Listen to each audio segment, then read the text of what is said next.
Hello, and welcome to the latest edition of Track Talk Live. I am Miss Choo Choo, and I am joined with Mr. Clickety, and we are here to answer all of your model train questions. So before we get into that, tell us a little bit about where you've been, what you've been doing since our last live event, Doug. Well, I think I mentioned at the last event I was going out to Pennsylvania to visit actually a grade school friend of mine who was a model train buddy, and visited some museums out there, including the B&O Museum in Baltimore, which is absolutely fantastic. Everybody should go see that. And then the Pennsylvania State Railroad Museum in Strasburg, Pennsylvania.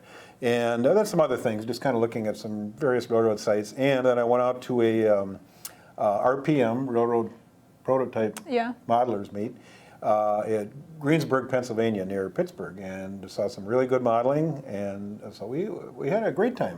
Cool.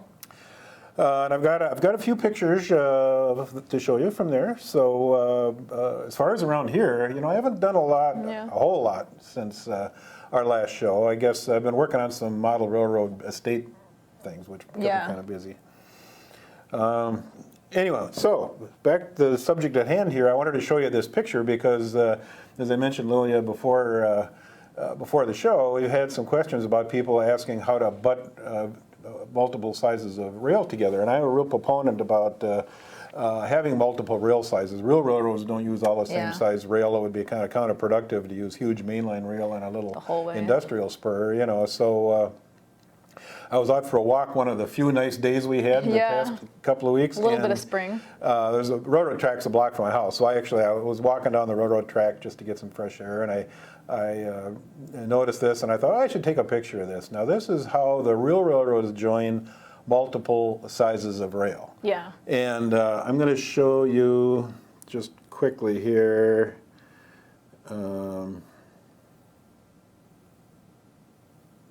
I won't do a lot of marking here, but if you can see right, whoops.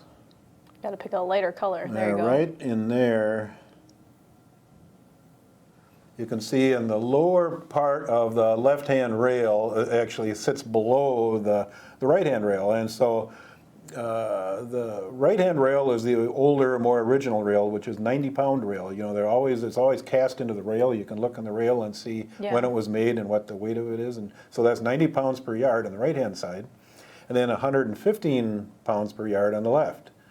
And so obviously the 115-pound rail is taller, and the inside corner is the critical thing. As long as the inside corner matches, then everything else is fine. So then the real railroads use these adapter fish plates to bolt the two different rail sizes together. And we've talked in model railroading. I mean, I would either epoxy or solder that joint together, and then file it, make sure it's smooth. But I thought it'd be fun just to show this picture, just so you could see what it's like in reality.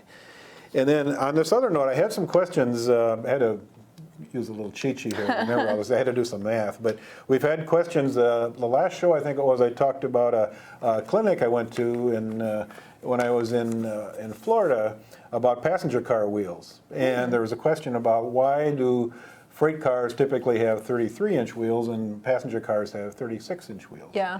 And it's a good question. And modelers, sometimes if they're replacing plastic wheels with metal wheels on real cars, they want to know why, what's the difference. And modern freight cars, a lot of them, the heavier, the 100-ton type cars use 36-inch wheels. But in the old days, it was pretty much 33-inch wheels on freight and 36 on passenger. And so, well, why the difference? So I just did a little math, and if you take a 33-inch wheel, the circumference is 103.67 inches. Oh. And a 36-inch wheel is 113.10 inches. So there's only close to about 10%, 9.09% difference in circumference between the two wheels. And you wouldn't think that would be enough to make a difference. Yeah. But, you know, they say that actually even more important is the braking of the wheels, and especially in a passenger train that would go faster. Generally, the freight cars just have a single clasp brake, so there's only one brake pad per wheel, where in the passenger cars there are generally two, so they're one on either side of the wheel, which can generate a lot more heat. Yeah. So I hope this will start a discussion. I only get a lot of questions about this because I think it's kind of interesting. Yeah, it is. Anyway, so the area of a 33-inch wheel is about 855 square inches. But the area of a 36-inch wheel is 1,117 square inches. Oh. So there's a lot more square inches, and it has a lot to do with the, the heating up of the wheel and the wheel being able to cool itself. And so you have a lot more mass there to cool. Yeah. And so there's about 20% more mass on a passenger car wheel than a freight car wheel. Oh, interesting. Which is interesting. So anyway, I just wanted to pass that along. I hope to get some comments on that because it's just Some interesting information. I had to get my calculator out. Yeah, do the math. Yeah, okay. So We've got some more done. photos here. Okay. There you go.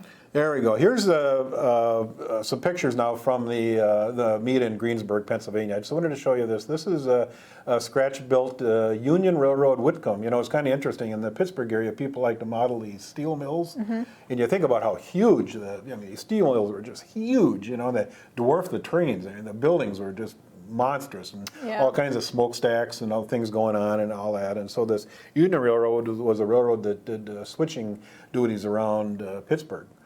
And I just thought this was a fabulous model, just so well done. The real locomotive was built by Whitcomb, yeah. So, and then this was another guy that, I just like to show pictures of weathering. This one, this car is just superbly weathered, and it's a more modern car, but it's the rust on the roof, and it just, you see a lot of real cars that are as beat up as that. Yeah. And this is amazing. Now, the Maryland and Pennsylvania Railroad ran out of York, Pennsylvania, which is kind of in that area. And it was a little kind of a short line, just kind of a cute little rambling little railroad back in the old days. And this was a station in Muddy Creek Forks Valley that was a combination general store, gas station, and depot. You can see the gas pumps out front. Well, there was, we've talked about 3D printing. Yeah. This guy actually drew the plans of this thing and sent it off to the Shapeways that does the 3D printing. This was all printed in one piece. Wow. That whole thing, all that detail, those gas pumps, the columns, the windows. This is HO scale. Absolutely amazing that you could actually print that with a computer in one piece out of plastic. That is just phenomenal. I mean, that's the technology that's coming along. It's just so cool. This is one of the museums that we hit along the way, and I'll just kind of run through these just to show you what was out there. Just this actually inside the museum at Strasbourg, and boy, they have a lot of equipment in there. This is actually an old V&T locomotive that ended up way out in Pennsylvania on display. And there we go. There's a Pennsylvania Railroad E unit. Beautifully painted, looks really nice. They keep them inside and they stay nice and clean. There's a Pennsylvania, what is it, E44? I forget the model number, but this is the heavy-duty electric locomotive. These things are just monstrous, just a huge box, and they were all electrified. There's another one. Here's the John Bull, who, this is a reproduction. It's not the real one. I don't think the real one survived, but just to show what thing, the Pennsylvania area, Maryland area were some of the first places in the United States where railroads were built. Oh, I didn't know that. So there's a lot of history out there. There's another Pennsylvania steam locomotive. And they do a lot of their own restoration work here. And here's a wooden snowplow. Interesting. Yeah, yeah. And that was when they got it. They always have these little storyboards up there on easels, and they tell you the story about this. And of course, it was pretty beat up when they got it. It was, they did a fantastic job restoring it. And here's a Pennsylvania GG1, one of probably the most famous electric locomotives in railroading. Those things ran just for for many, many decades. They're just a very well designed, Raymond Loewy designed, streamlined electric locomotive. There's a cute little caboose. Yeah, I mean, it's just so the museum is just full of stuff. If anybody's anywhere near this is not too far out of Lancaster, where my buddy lives, near Lancaster, Pennsylvania. Go out and see this museum. It's just tremendous. And then, okay, now this is another picture. Now, this actually is my old HO layout, and I came across this picture. I forgot I even had it, but it's my Southern Pacific redwood country layout. So I just thought I'd throw that in just for fun. You can, people can they can critique it. But that's it for the pictures. All right, we can get into some questions then if you're ready. Just a side note for everybody, you can start asking questions in the chat. I see we already have some, but there's a little like navy box and it says Track Talk Live, April 2019. Put them in there and not in the smaller chat box. That goes to customer service and I won't be able to see them. So you got to put them in the bigger box and you'll see some questions in there already. So our first question is from David working in HO and OO scale. Why do almost all water scenes use imitation rather than real water? I'm currently building a layout, part of which runs around a still water indoor pond, and would like to add some small waterfalls and a flowing creek crossed by bridges, etc., etc. Is there a practical reason very few layouts do this?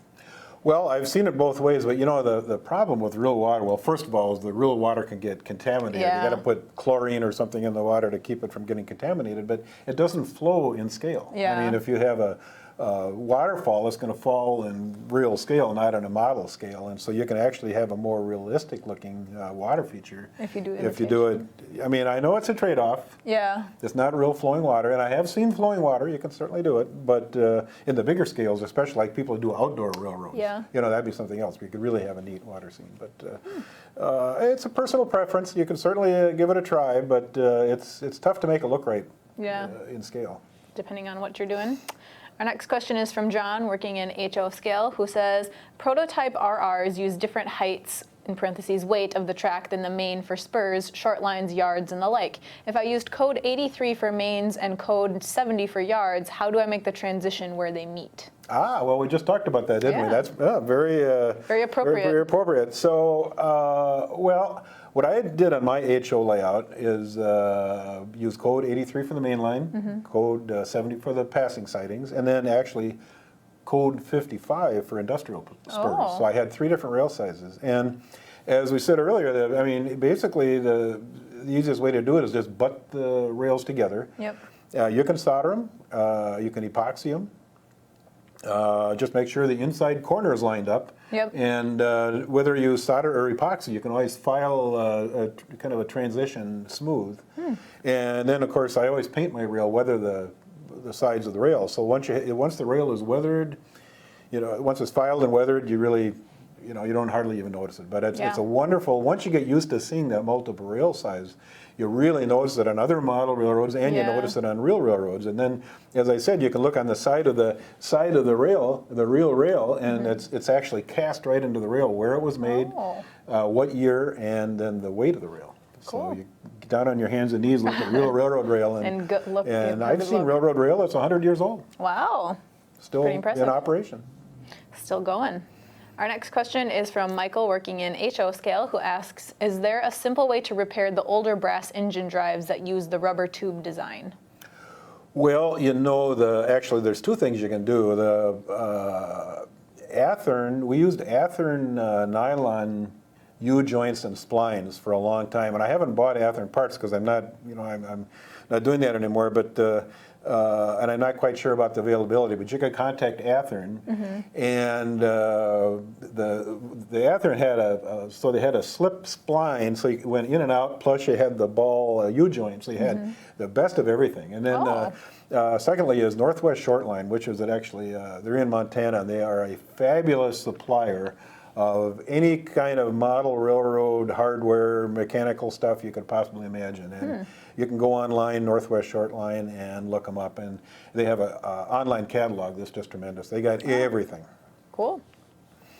Our next question is from Angelo, working in O scale, who says, after building a table for a layout, I have plywood on top and then used pink insulation sheets to lessen the noise.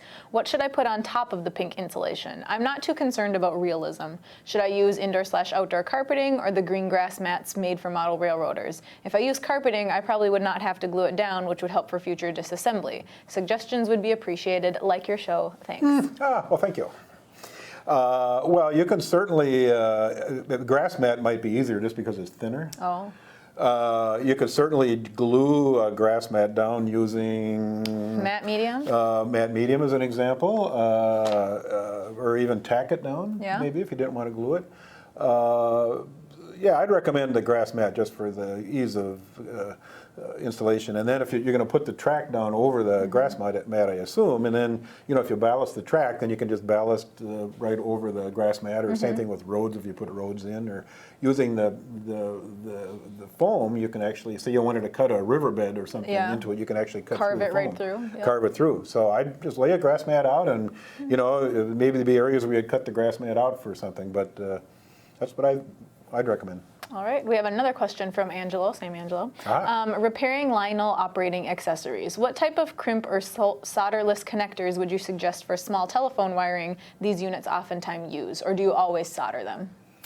Well, nowadays I would use there's so many different kinds of terminal strips out now, and I think rather than soldering, she was talking about maybe being able to take this layout apart. Well, maybe you don't want to solder. Maybe you want to have it so you can disassemble it. You can buy these mini, they call them Euro terms, where you just stick the wire into the hole and you tighten the screw down kind of a thing. And that's what I'd recommend. And do it that way. You can use little Euro terminal strips can be cut or sawed into whatever length you want. You can buy them. I think they sell them up to like 20 terms or something, but you can buy them in different sizes or cut them to whatever number of wires you're using. Yeah. All right.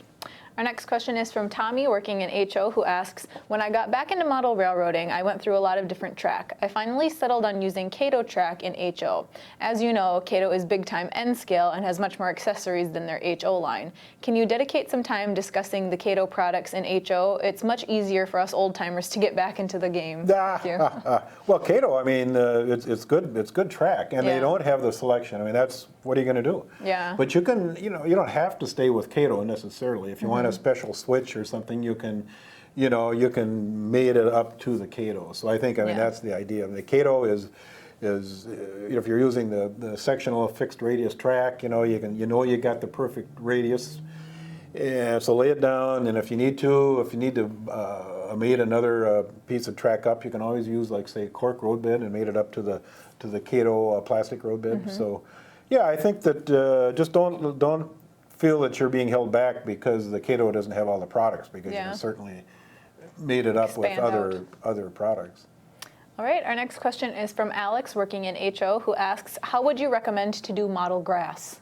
We just talked about grass mats, but do you have any other? Oh, gads, there's a million ways of doing grass. I mean, people, back in the olden days, people used to take sawdust and dye it, and sprinkle it down. But, now there's so many ground foam products and static grass products and everything. I would probably check Scenic Express. I think they have the best selection. Walther's, of course, has a lot of stuff too, and Woodland Scenics. All of those places, there's so much available nowadays. And of course, you can use natural products too. I use what I really like to mix in with some of that foam, just to give it a little different texture. Get dried leaves. Oh. I don't know if you can find them around, like, say, in Minnesota right now, but dried leaves. Put them in your blender. Oh. Or not in your blender. I would say maybe a somebody dedicated else's blender. Yeah. And grind them all up. And then when they're ground up, then you sift them. You get one of those big, I've seen, like, cooking strainers about so big a diameter. And then strain it through. Then you get this really nice, just nice textured, sort of broken up. I don't know how to describe it. Just like little leaf chunks, little flakes. Kind of. And I've used that, and I've also used pencil sharpener shavings. Oh, that's a good idea. And done the same thing, sifted pencil sharpener shavings. And you get these funny little, kind of like little curly things that are like a different texture shapes. From the ground foam. Yeah. And then you can blend them together. Sometimes I put just a little like sifted dirt in too. So because you don't want to use it all like too perfect one color. You want to blend like real nature. Get a good gradient and some different textures in there. Our next question is from Orville, working in HO scale, a lot of HO scale today. What should I use to cover my foam board on my layout? Well, you don't necessarily have to cover it with anything. The lady earlier was talking about using a grass mat, but there's a lot of other kind of mats out there too. There are actually mats of like weed mats that look like weeds rather than just plain grass, or different types of grass, brown grass, green grass, yellow grass. That are available through these various people that we mentioned earlier. And you can glue them down, you can pin them down, or if you want to just paint your foam, you can certainly do that. Paint it in earth color, and then use your Matte medium? as a glue, and then glue down, sprinkle down whatever kind of grass you want to use Yeah. right on top of the foam. The neat thing about the foam is you can carve it if you want to carve a ditch or something into Yeah. it. It's real easy to carve. Easy to manipulate. Our next question is from just a guest in the chat, doesn't have a name. Is there a way to make an object like a plane look like it is flying over a layout? Even better if I can make it land. Wow, that's a complex question. Oh, Gads, what's the name of that German layout that's so well known on the internet? Why can't I think of it right now? I don't know. There's a layout over in Germany that actually has planes that fly. I mean, Wow. they have an airport. I mean, that's just crazy. Wow. I mean, and they have vehicles that drive around on the roads, Yeah. and service vehicles that drive around on the airport, and lot it's going on super there. high technology. I mean, you can do anything you want. Yeah. But, in the old days, people used to take model airplanes and then put a piece of like clear plastic Yeah. in the front for the propeller, so it looked like a blur, Oh. the blur of the propeller going around. But yeah, you're limited only by your imagination and your technical ability. There, you can do anything you want. Our next question is from Gray, who asks, when starting a realistic layout with a Pennsylvania mountain layout, is there any special details I need to pay attention to replicate, like spurs, yards, scenery, track, layout, rolling stock?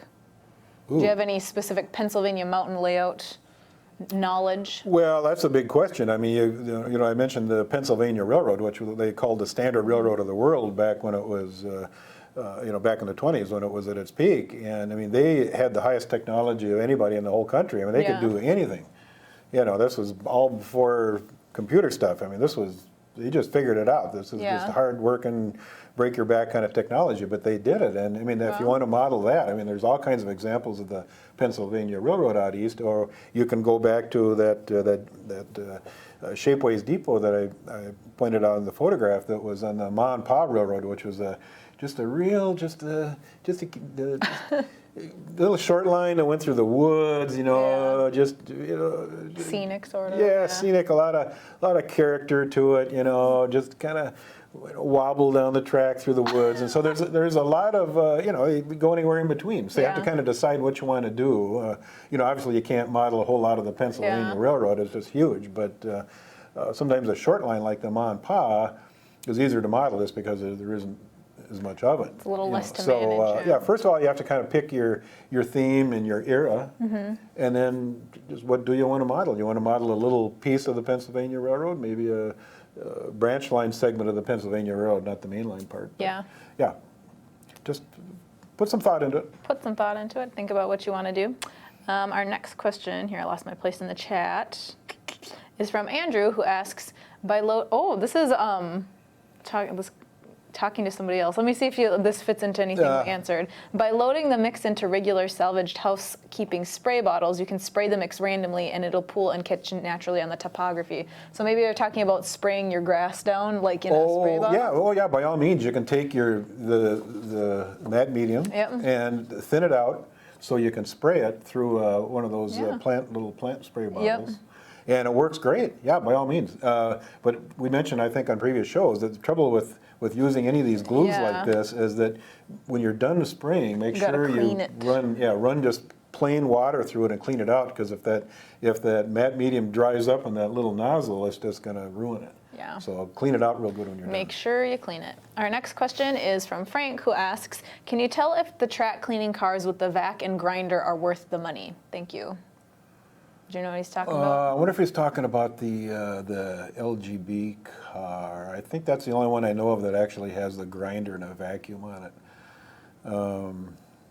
it. They seem to work good. I mean, I don't really use them. They're pretty expensive if he's talking the LGB. But generally, if you keep your track clean and just make a habit of keeping it clean on a regular basis, and, well, first of all, try to keep your room clean. Yeah. Too, but generally your track doesn't get that bad, so you don't need that fancy a cleaner. Now for a G-scale, for the commercial G-scale I work with, in fact I should bring that in sometime. I have a box car that I modified, and I took one of those 3M foam sanding sponges, and I cut it down with a bread knife to the right size. Then I hung it on a couple of bolts under the car so it kind of float down the track, and I put weights on the inside of the box car so it kind of weights the thing down. Holds it down, yeah. And it works fine. I maintain my commercial trains once every 2 months, and that's in an environment where they're running like every day, all day long, and they're fine. We had a comment in the chat. Was the German railroad layout you were talking about miniature Wonderland? That's it. Yeah, look it up. I think it's on YouTube. I mean, Yeah. it blows your mind. It's so incredible. I mean, these people it's all a bunch of techies, obviously, that figure this all out. Well, there you it's go. an amazing thing to see. Okay, our next question is from Dwight of the Northern Star Railroad Lines from YouTube, who asks, were you at the Century College swap meet? I was hoping to meet you from a Model Railroad Live viewer. Well, no, I'm sorry, I wasn't. No, I think I might have been out of town. That might have happened when I was out of town. I know there's a flea market coming up in Woodbury toward the end of this month. But there again, see, I'm leaving. Oh, I didn't mention it. I'm leaving on May 2nd for the Golden Spike ceremonies in Utah. I'll be gone the 2nd through the 14th. And so if anybody is going to be out in Ogden, I'd love to meet up with them out there. Yeah, come say hi to Doug. This is put together by the Southern Pacific Historical Society, the Union Pacific Historical Society, the Union Pacific Railroad, the Utah State Railroad Museum at the Ogden Depot, and it's going to be a big wing-ding. I mean, a lot of people. I made my registration early. I'm going to be there with some friends, and I'll be staying right at the headquarters hotel, which is the Marriott Courtyard in downtown Ogden. So by all means, look me up. See, look for my my face on. Yeah, walking around the hotel there somewhere. And, come say hi. I'd love to say hi to you. We have another question from Dwight, who asks, overall, Doug, do you prefer hand brush painting or airbrush painting? Well, it depends on what I'm doing. I mean, if you're doing something like scenery, it doesn't have to be perfect. Yeah. You know, and especially, or even weathering. You know, sometimes you're dabbing the paint on. You don't want that smooth, perfect finish. Yeah. You know, you can use a brush or a stipple brush or scrape it on, dry brush. I mean, there's so many things you can do with a brush. But if I was doing like a beautiful model, something where I really wanted a good paint job, then obviously I'd use an airbrush. Yeah. To get a real smooth finish there. Yeah, and I do airbrush weathering too. I mean, I like to have the mixture of the textures and the weathering. You know, you can do streaky things with a paintbrush. Yeah. But then sometimes you want just like that kind of dirt misty film. Kind of, I've been doing the underside of my freight cars with just and up on the ends with this dirt film that blows up from the underside of the cars, and I do that with my airbrush.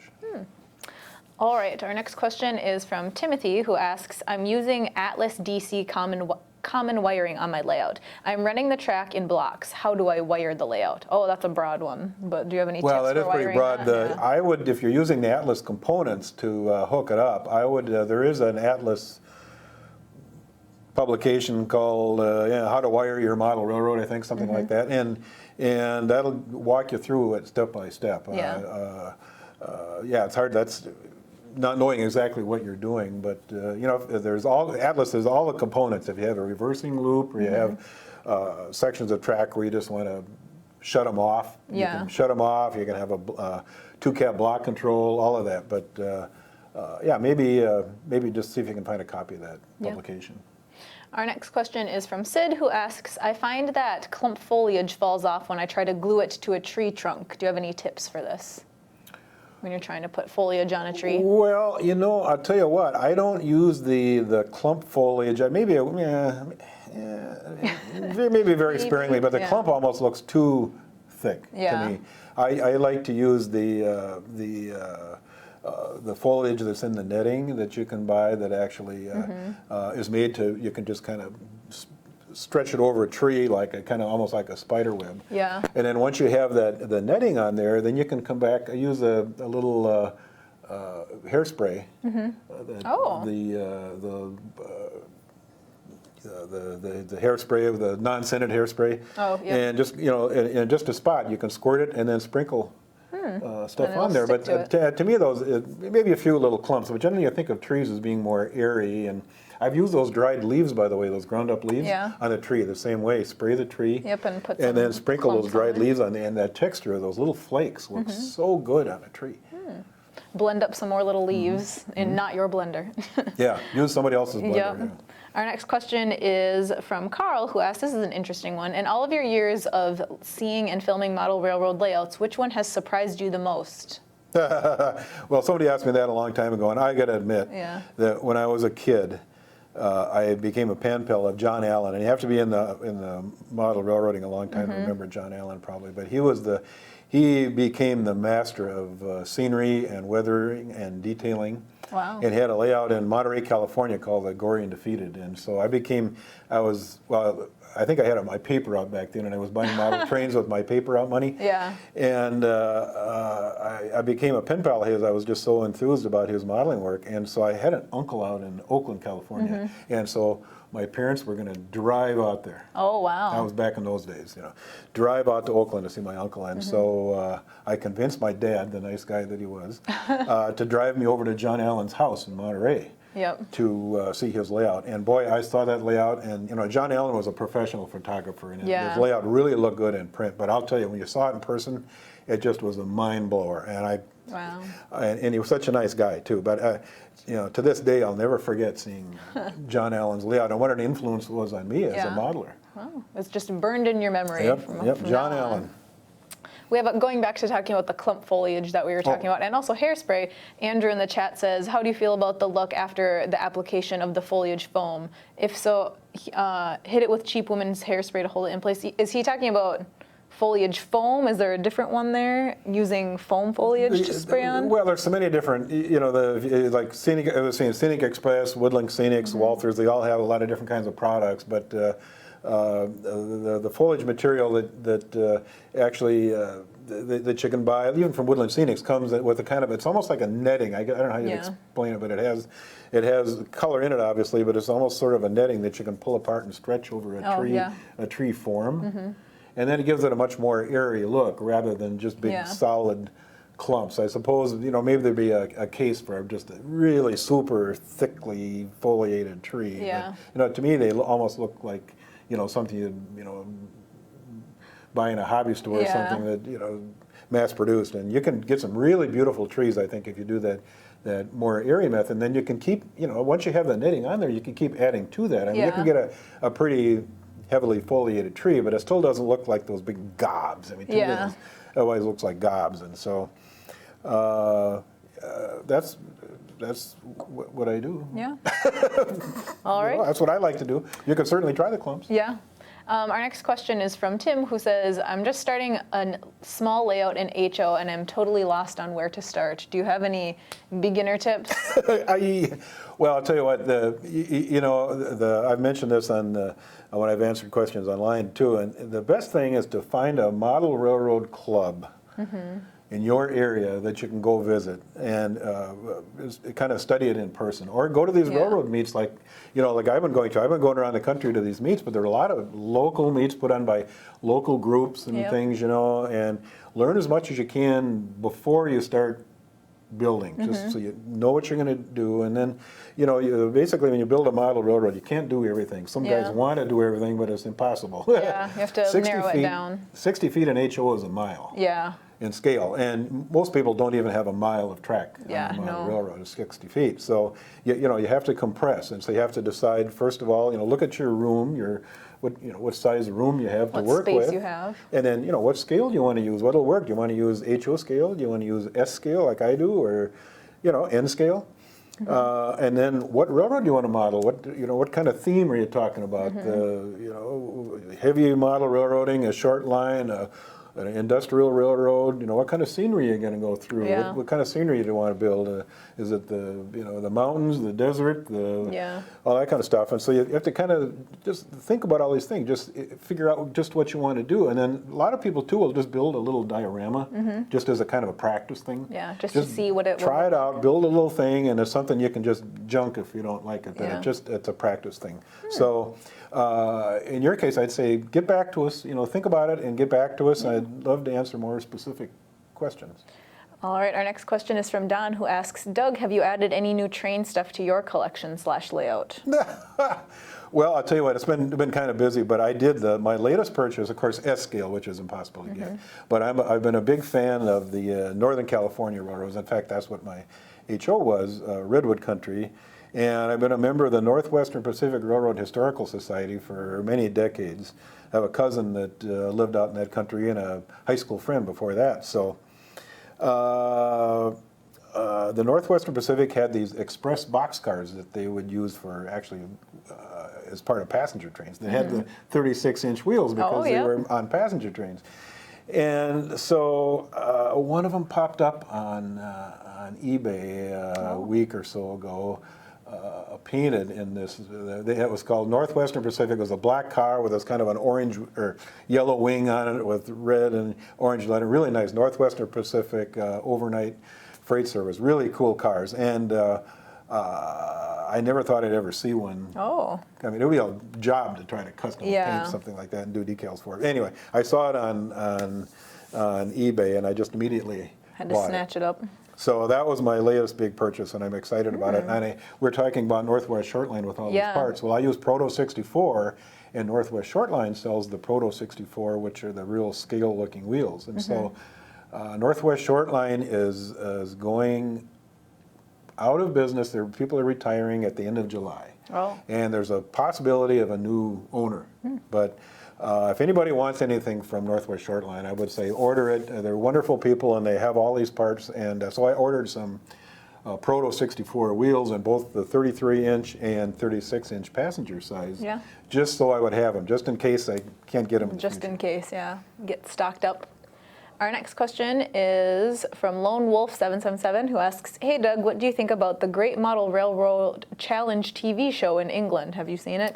Do you think that would be a good way to get more people in the hobby?" No, I haven't seen it, but I'd like to. I'm fascinated with British railroading, with having these British friends. But actually on YouTube the other night I watched the documentaries about an hour long about the building of the brand new steam locomotive I think it was about 5 years ago.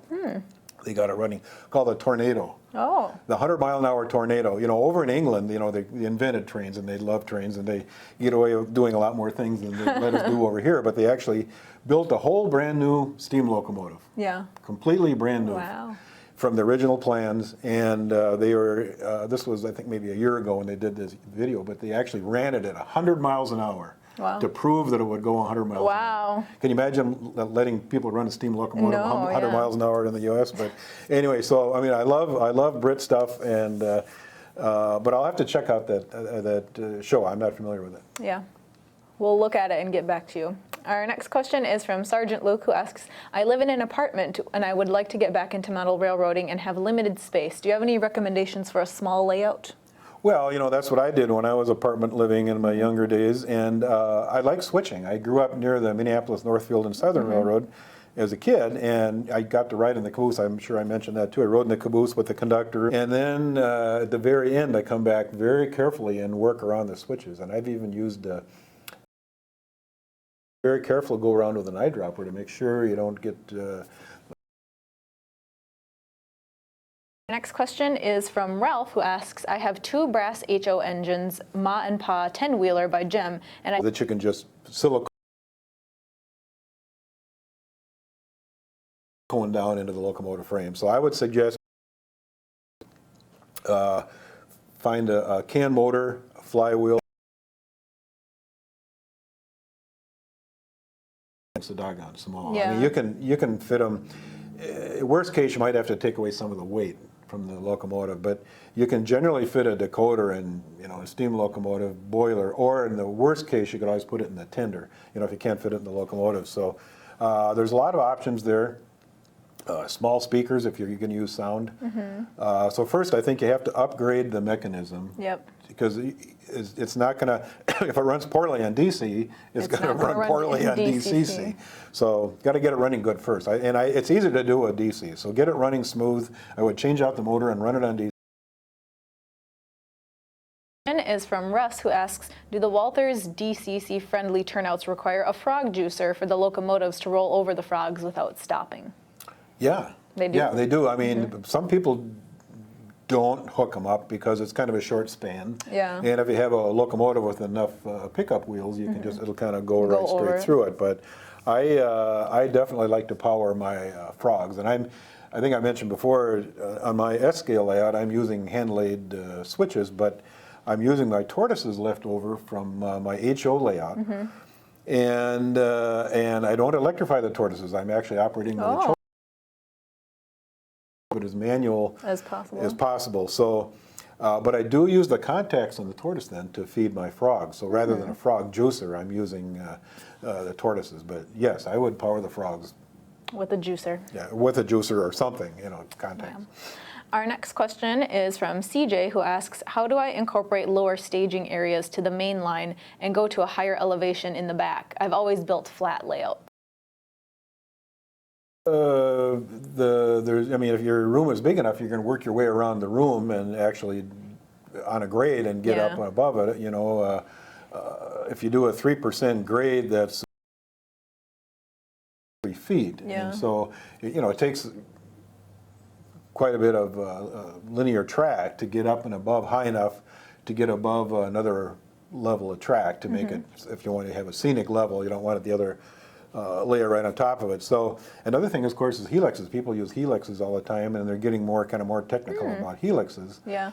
But of course, helix takes up a lot of room too, depending on your minimum radius.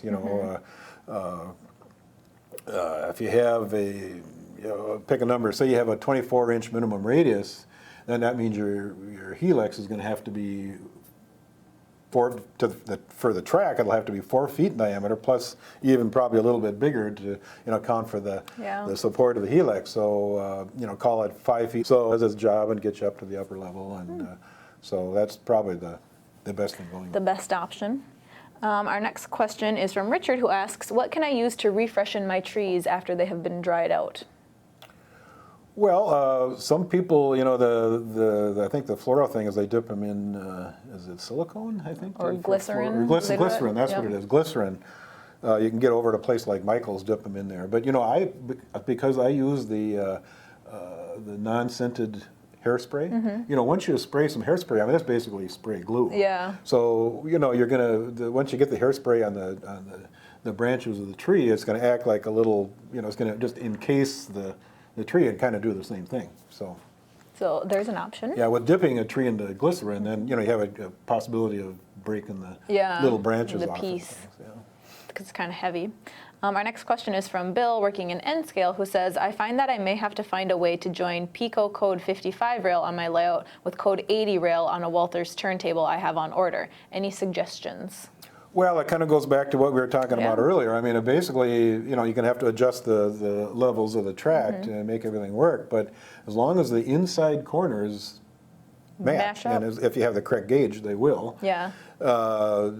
That's all you're concerned about. Yeah. So just make sure to adjust. And so get the turntable in, and then as you bring your lead tracks into the turntable, then adjust those on the spot. And I like to use those ribbon rail metal track gauges, where you can lay it, actually it's the metal piece that goes right in between the rails and holds the rails through, and then lay that right across the joint, so it holds the rails from both sections in alignment, and then glue or however you're attaching your track down from there. Our next question is from Michael, working in O gauge, who says, I don't understand the use of more than one track power source. How do you know when you need to use more than one? I wonder what he's referring to. You mean as far as multiple train operation, maybe, or maybe the use of more than one track power source? Generally speaking, if you're not using DC, if you're using an analog, either DC or AC, you can only generally earlier, if you have to use a block system if you want to run more than one train at a time. You have to have a block system so you can select which power source is connected to which section of track. So, and then you have to keep ahead of the train. So as the trains move, you might take take their selector and take the power source away from one and select another one. So you have to kind of just stay ahead of the train and keep advancing as you go. And that's kind of the disadvantage of analog, but it's the